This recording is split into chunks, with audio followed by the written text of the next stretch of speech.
from the Presidential Palace, Manila, Dateline Malacañang.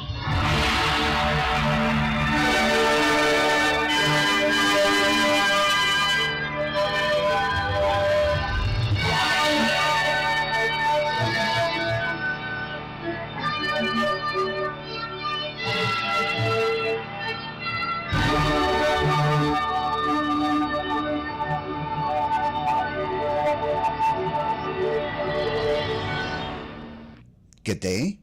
This is Dateline Malacañang in review. Philippine President Ferdinand R. Marcos Jr. on Monday led the launching of the Tesla Center Philippines at the Bonifacio Global City or BGC in Taguig City, fulfilling the administration's commitment to accelerate the country's drive toward a zero-emission and greener future.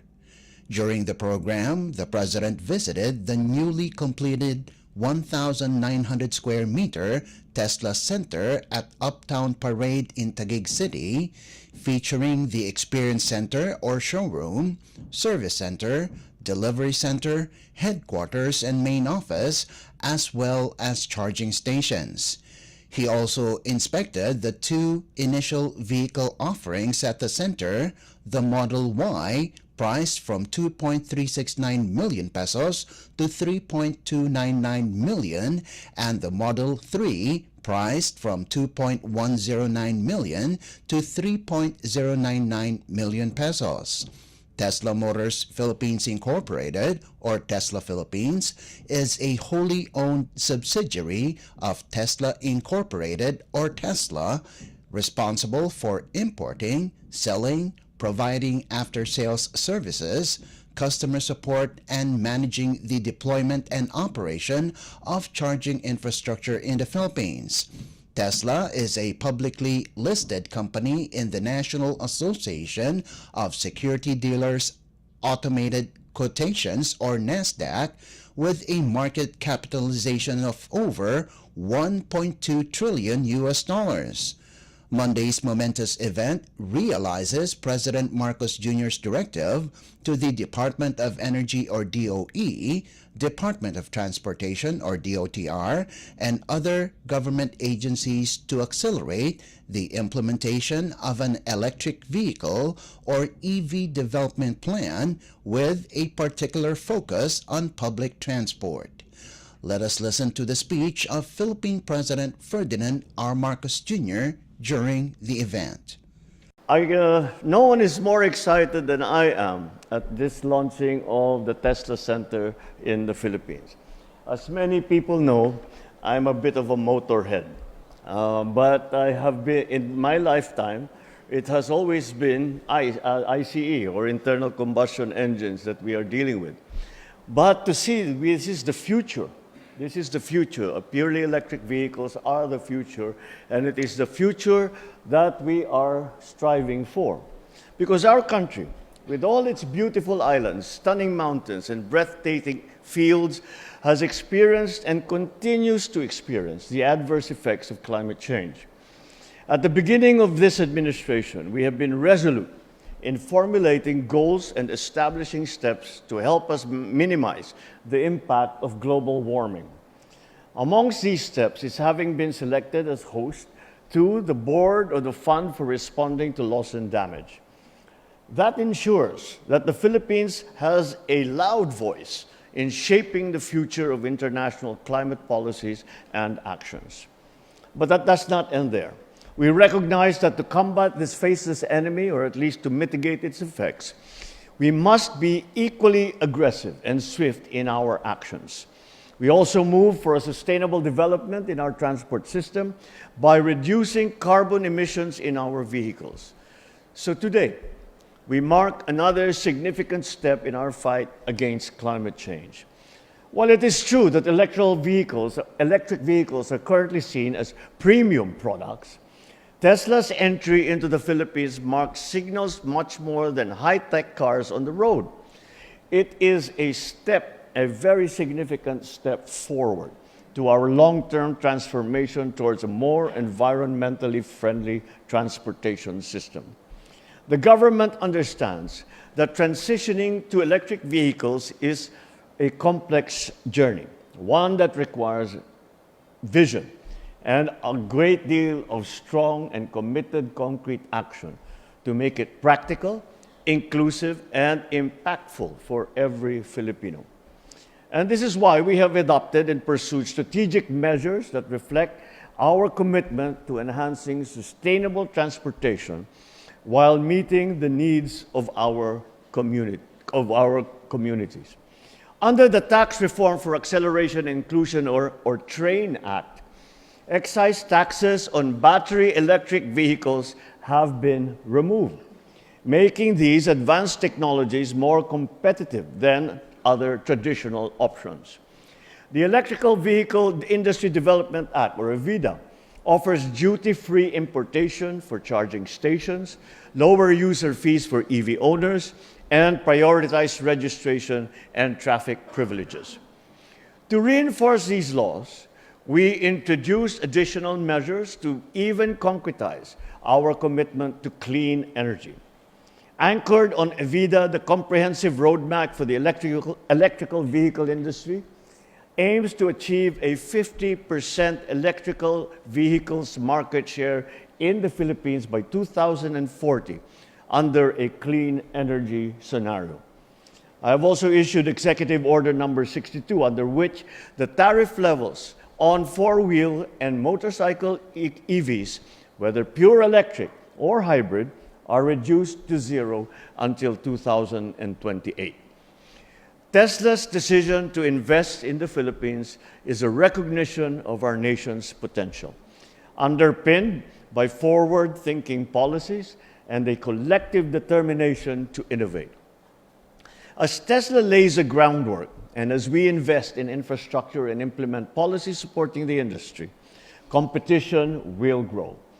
Then what may seem as aspirational today, half of the vehicles in our streets as EVs, will become attainable tomorrow. More than helping environmental sustainability, Tesla also empowers our workforce. Every hire represents an investment in the Filipino talent that will drive this transition forward. With plans to expand further, Tesla is building a generation of Filipinos equipped to lead in the global shift towards sustainable technologies such as these. It is our fervent hope that Tesla might one day choose to manufacture its vehicles in the Philippines. Just last September, we inaugurated a state-of-the-art facility that produces advanced iron phosphate batteries, an essential component in electric vehicles. With a more conducive and empowering environment now taking shape for the EV industry, I'm very optimistic that more companies will seize the opportunity to drive this very vital sector in the coming years. Let me also highlight that Tesla's entry into the country will encourage local innovation and drive new investments in the EV sector. So to Tesla, thank you for believing in the Philippines. Your investment in the country extends beyond transportation and infrastructure. It is in the people and potential of the country. To the Filipino people, let us work together to ensure that this milestone runs parallel with our shared journey towards sustainability, inclusivity, and innovation. The path forward is ours to create bold, purposeful, and uniquely Filipino. You just heard Philippine President Ferdinand R. Marcos Jr. Dateline Malacañang. Also on Monday, Malacañang slammed as fake news reports circulating online about the 2025 national budget, labeling the claims made by supporters of a former president as baseless and damaging. In a statement, Executive Secretary Lucas Bersamin denounced the false claims that President Ferdinand R. Marcos Jr. signed the budget with intentionally blank sections, suggesting a blank check scheme for future allocations. Bersamin said the peddling of such fake news is outrightly malicious and should be condemned as criminal, adding that no page of the 2025 national budget was left unturned before the president signed it into law. The executive secretary said the 2025 budget, spanning 4,057 pages across 2 volumes, underwent thorough review by Congress and the Department of Budget and Management, or DBM, professionals. The palace official did not identify the former president, but in a podcast video posted on the YouTube account of Davao City Mayor Sebastian Duterte, former President Rodrigo Duterte, and Davao City 3rd District Representative Isidro Ungab claimed that at least 13 pages of the budget include items with blank appropriations. Bersamin emphasized that it is impossible for any part of the budget to be left blank. He invited the public to review the budget available on the DBM website, saying that the true facts and the printed figures appearing in the General Appropriations Act, or GAA, easily debunk the malicious claims of deliberate blanks being left for filling in. Dateline Malacañang. Philippine President Ferdinand R. Marcos Jr. on Monday expressed strong opposition to certain provisions of Senate Bill No. 1979, or the Teenage Pregnancy Prevention Bill, particularly its approach to sex education. The president said he will veto it if passed in its current form.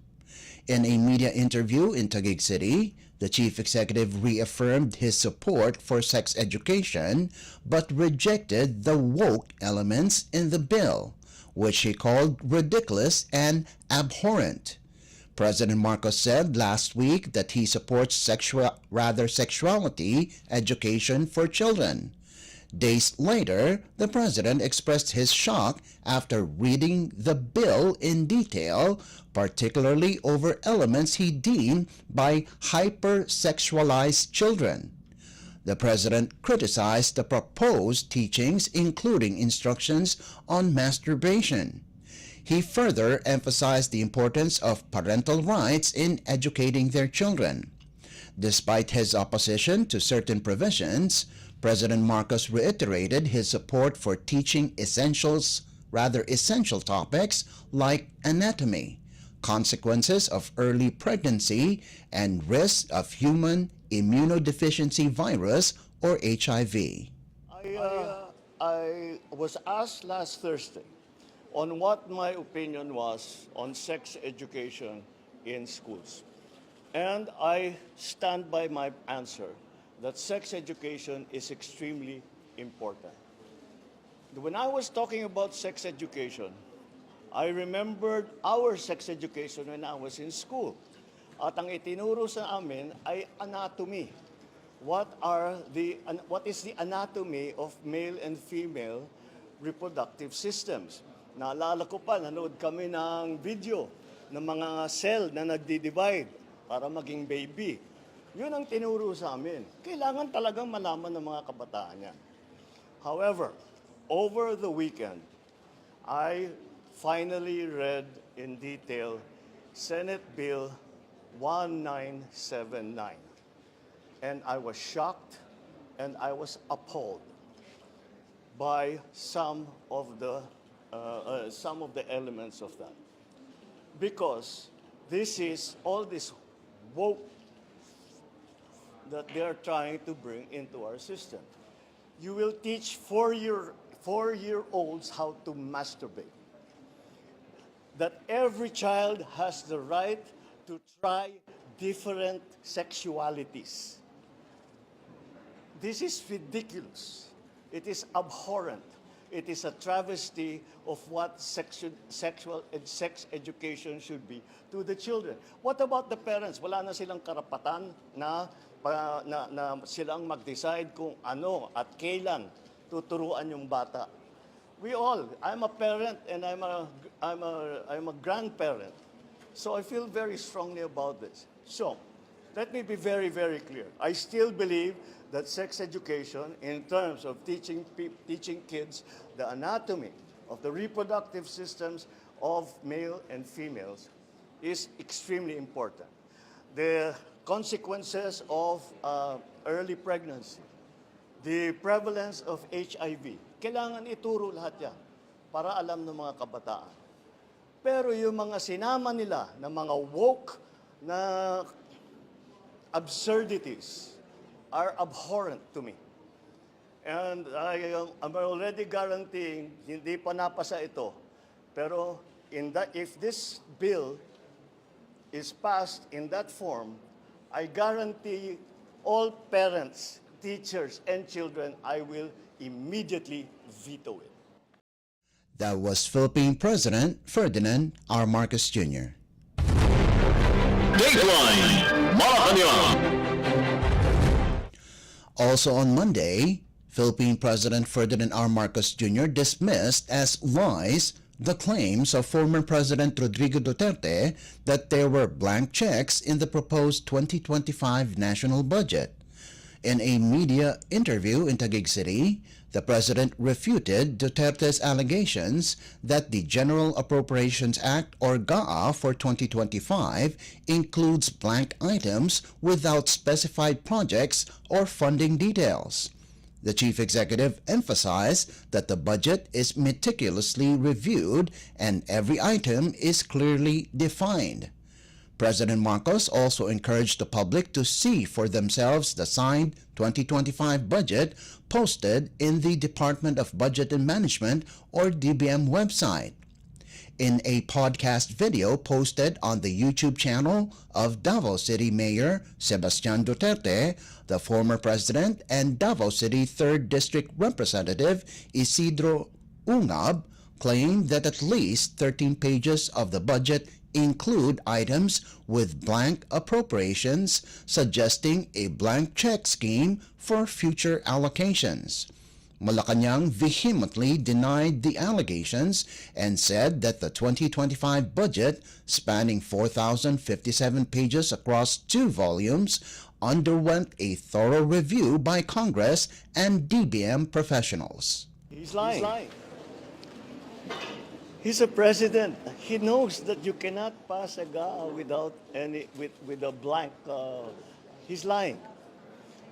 He's lying because he knows perfectly well that that doesn't ever happen.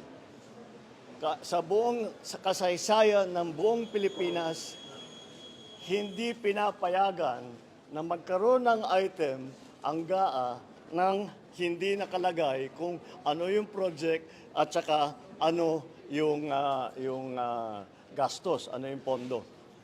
So, it's a lie. I was watching the news earlier today and people were saying, it's 4,000 pages. Paano namin ibubusisiin yan? Ang ganito, para titignan namin isa-isa. Hindi na lang. Meron namang kopya that's available on the website of DBM. Tignan ninyo, huwag na ninyong busisihin isa-isa. Hanapin nyo yung sinasabi nila na blank check. Tignan ninyo kung meron kahit isa para mapatunayan na tama ang sinasabi ko kasi nungalingan yan. That's my reaction. That was Philippine President Ferdinand R. Marcos Jr. Dateline Malacañang.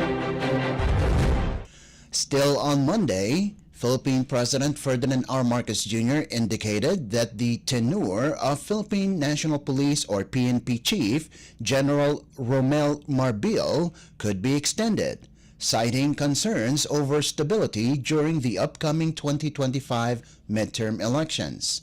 In a media interview in Taguig City, President Marcos underscored the importance of maintaining leadership continuity in the middle of elections.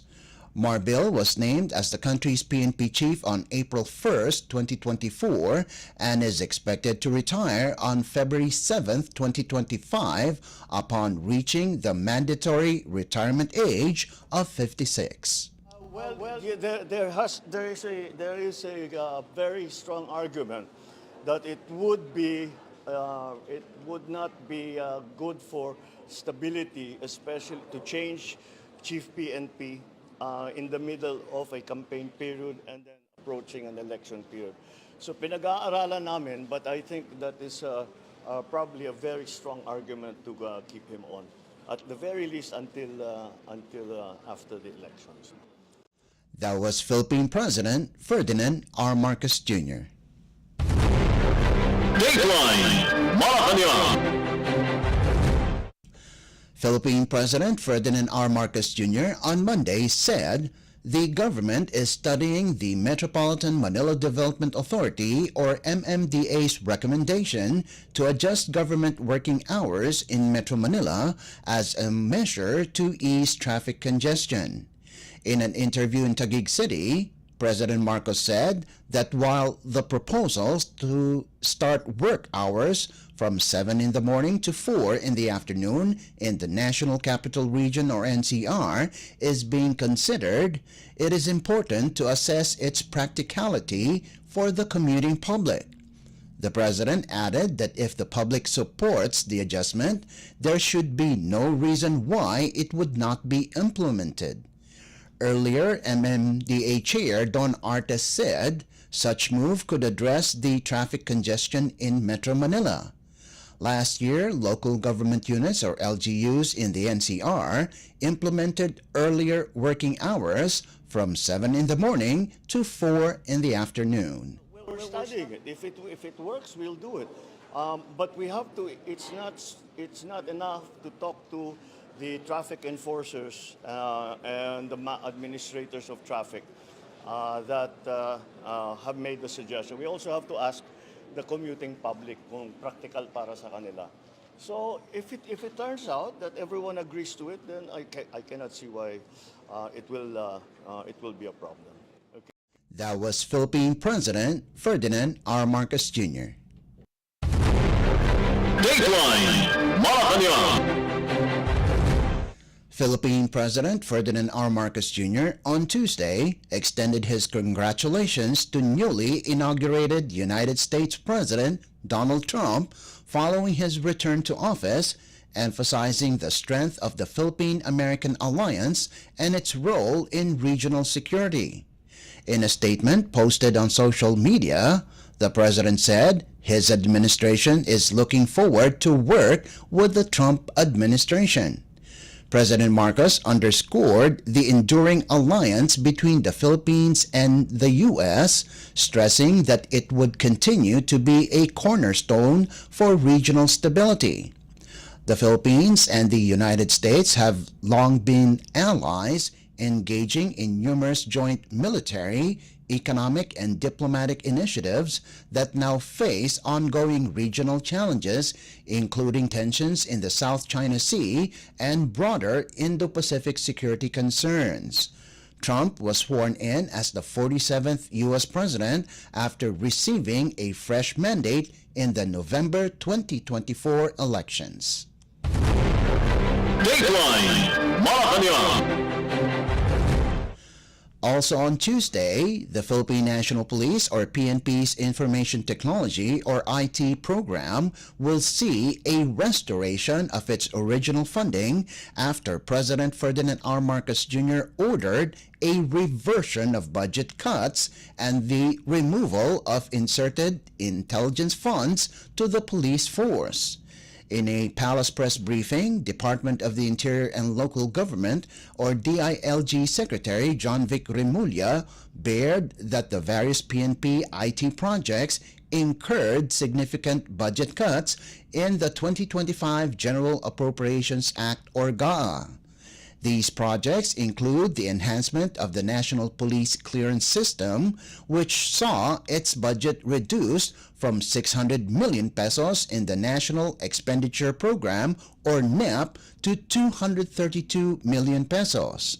The establishment of the Safe Camp Security System, cut from 472 million pesos to 161 million. And the PNP Drug-Related Data Integration and Generation System, which had its funding slashed from 533 million to 196 million pesos. Remulla said that while these vital IT programs were being underfunded, nearly 1 billion pesos was allocated for the purchase of all-terrain amphibious vehicles for the Bicol region, and an additional 500 million pesos was added to the PNP's Intelligence Fund. In response, the President instructed Budget Secretary Amena Pangandaman to revert the PNP's IT program budget to its original amount and eliminate the additional 500 million pesos allocated to the Intelligence Fund. Remulla said the reversion of the budget cuts and the removal of the Intelligence Fund will free up funds which will be reallocated to support the integration and enhancement of the 911 emergency hotline system. The DILG chief said the added intelligence fund for the PNP was not discussed during the budget deliberations in Congress. So, as instructed by the President sa ating Budget Secretary, ay i-revert ang budget ng IT at tatanggalin yung additional 500 million pesos intelligence fund na nilagay sa GAA. So, return to original budget ng 820 million yata ang nasa PNP, naging 1.3 billion, ibabalik na naman sa dati siya. Yung savings na yun ay ilalagay natin sa launching ng and bidding out process ng integrated 911 system para sa buong Pilipinas. So from intelligence fund to 911 ang gagawin natin doon. So it will be a fully audited audited system na under scrutinous bidding. Example ng reforms na gagawin namin sa bidding procedures, dati sa BFP ay para makabid ka, dapat 10 years kang supplier, tas naging 15 years kang supplier, tas naging 20 years kang supplier ng BFP. Therefore, for the last 20 years, dalawa lang ang supplier ng Bureau of Fire. Ang fire trucks na binibili ng BFP dati ay naghahalaga ng 15 million kada isa. Ngayon, magiging 8 million na lang dahil inopen up namin ng bidding. So from 2 suppliers, gagawin namin 10 suppliers as long as kaya nilang mag-fulfill ng supply at the best possible price at the same specs. From 15 million, bababa namin to 8 million dahil bubuksan lang namin yung bidding supply, yung bidding contracts. Pangalawa, ang 911 ay fully integrated, language sensitive sa buong Pilipinas. So kung nasa Ilocos ka, Ilocano ang sasagot sa iyo. Kung nasa Pampanga ka, Kapampangan sasagot. Kung nasa and so on and so forth. Kung sa Bicol, Oragon sasagot. So language specific siya. Lahat ng ang bawat fire truck ngayon ay may magkakaroon na rin ng isang ambulance dahil meron tayong 5,000 nurses sa BFP. So i-utilize natin yung capacity nila by pag may dumadating na fire truck, may darating rin na ambulance na hindi standard practice ngayon. Furthermore, yung 911 will have from caller to call center to dispatch, integrated na lahat. Kasama na ang body camera at locator device ng bawat police car at body camera ng bawat police responder. It will also have hyperlinks to video. So kung naka-WhatsApp video ka, pinapakita mo kung ano nangyayari, may bibigay lang na hyperlink sa'yo. At on the spot, may doctor na pwede mag-advise or police na pwede mag-advise kung anong gagawin. So it will be the state-of-the-art system which will be according to world standards ang gagawin natin. That was Department of the Interior and Local Government Secretary John Vic Remulla. Dateline Malacañang. Philippine President Ferdinand R. Marcos Jr. has called on the government and key stakeholders to prioritize the growth of the semiconductor and electronics industry. highlighting its substantial potential to boost the economy. In a meeting with the Private Sector Advisory Council Education and Jobs Sector Group, or PSAC-EJSG, in Malacañang Tuesday, the President discussed updates on previous recommendations and new proposals concerning the semiconductor industry. President Marcos emphasized the need for a stronger focus on the sector to enhance its contributions to the country's economy. One approach to advancing the industry could be through incentives, similar to the provisions of the Corporate Recovery and Tax Incentives for Enterprises, or CREATE Act, which has helped attract investments to other industries like car manufacturing. The chief executive pointed out that, unlike other sectors, the semiconductor industry was not specifically covered under the CREATE Maximize Opportunities for reinvigorating the economy, or MORE law, which provides incentives to various industries.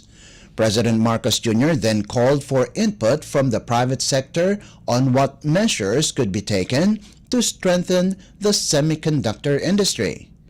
The PSAC-EJSG had earlier recommended reviewing the implementing rules and regulations of the Create More law to include provisions of the semiconductor sector.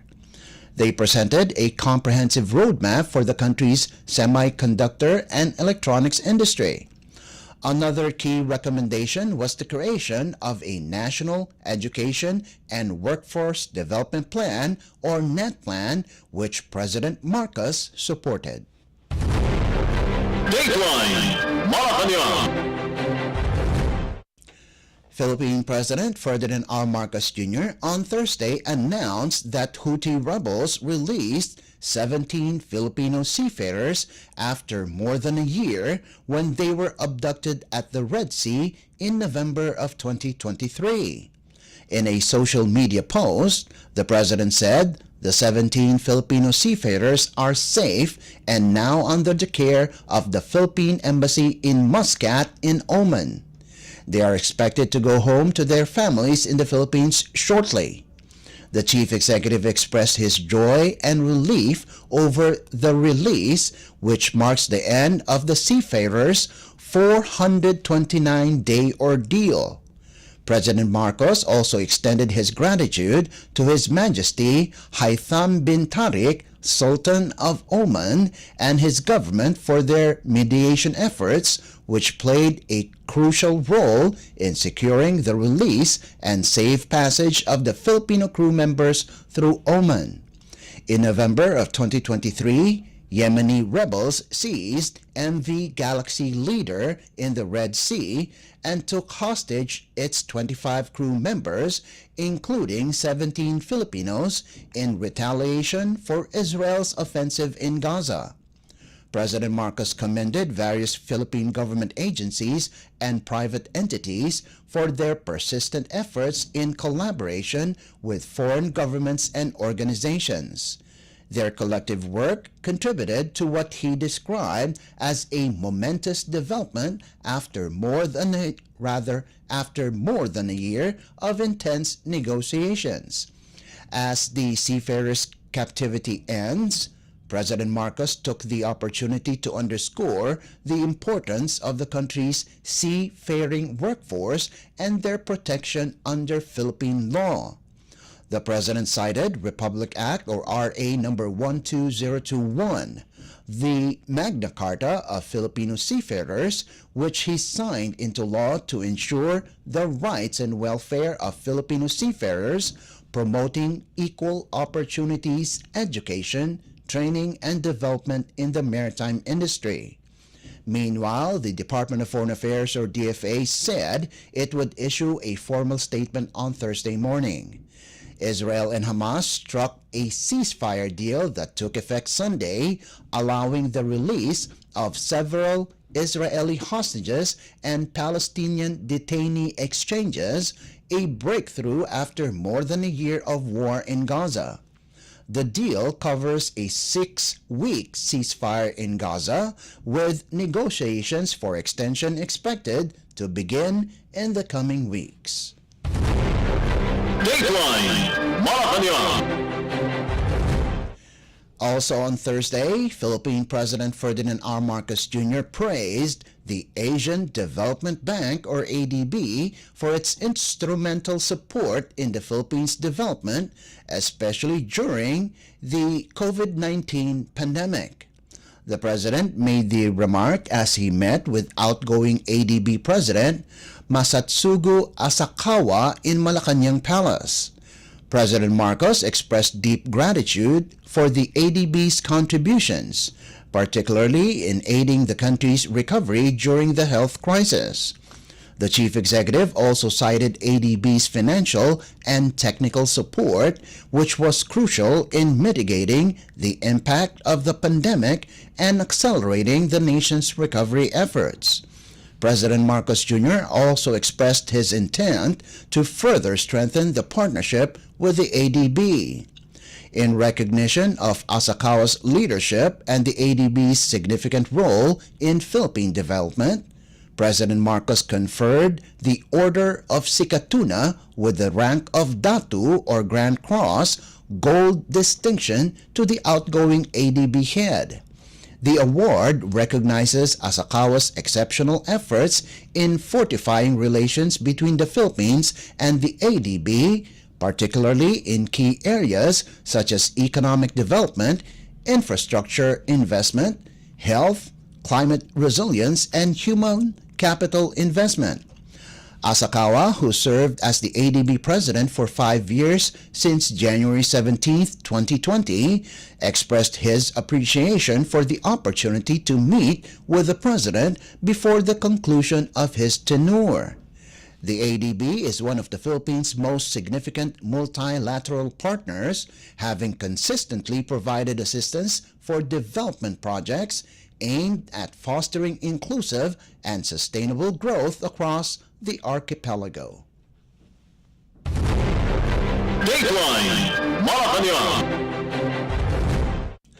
Still on Thursday, Philippine President Ferdinand R. Marcos Jr. expressed pride in the Philippines' economic accomplishments in 2024, underscoring the need to communicate these successes more effectively to the public.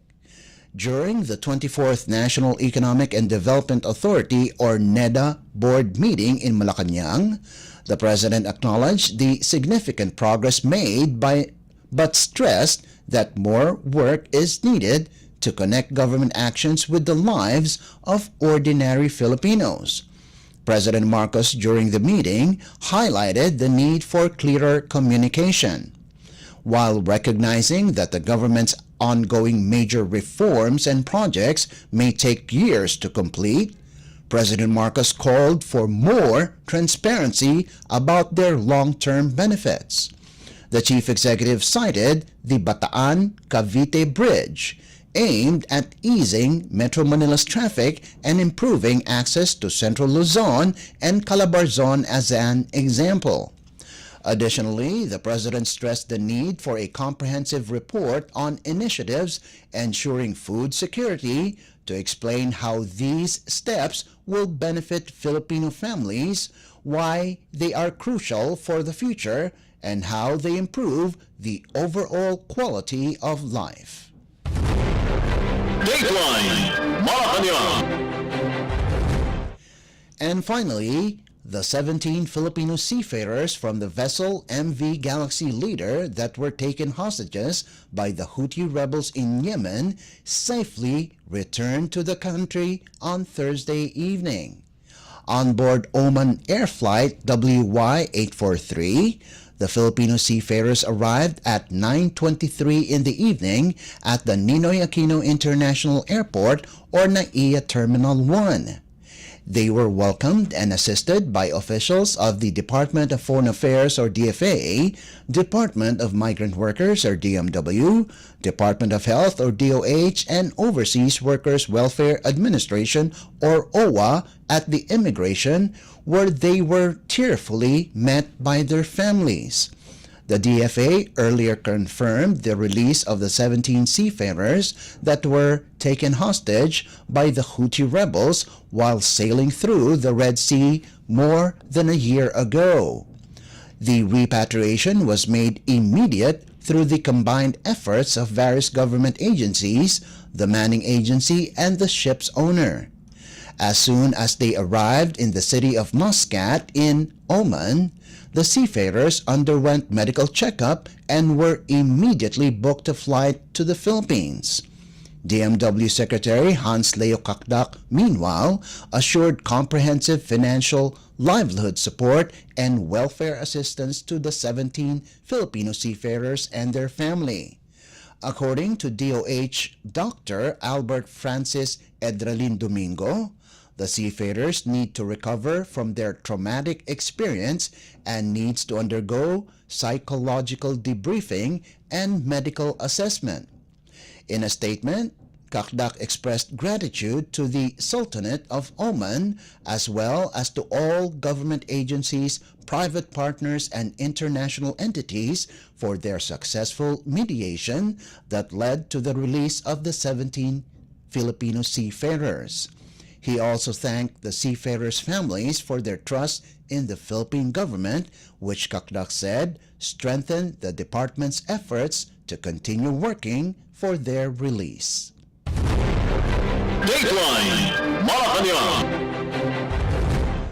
Before we conclude our program, Radyo Pilipinas World Service of the Presidential Broadcast Service is heard over the following shortwave frequencies: 9.475 MHz, 15.640 MHz, and 17.820 MHz. You can also visit our Facebook page and YouTube channel at Radyo Pilipinas World Service. You will be able to hear and view our Filipino and English programs, including news updates here in the Philippines. Kindly subscribe, like, and share our posts as well. And that concludes this edition of Dateline Malacañang in Review. For Radyo Pilipinas World Service, this is Leo Magpayo. Good day and stay safe. From the Presidential Palace, Manila, Dateline Malacañang.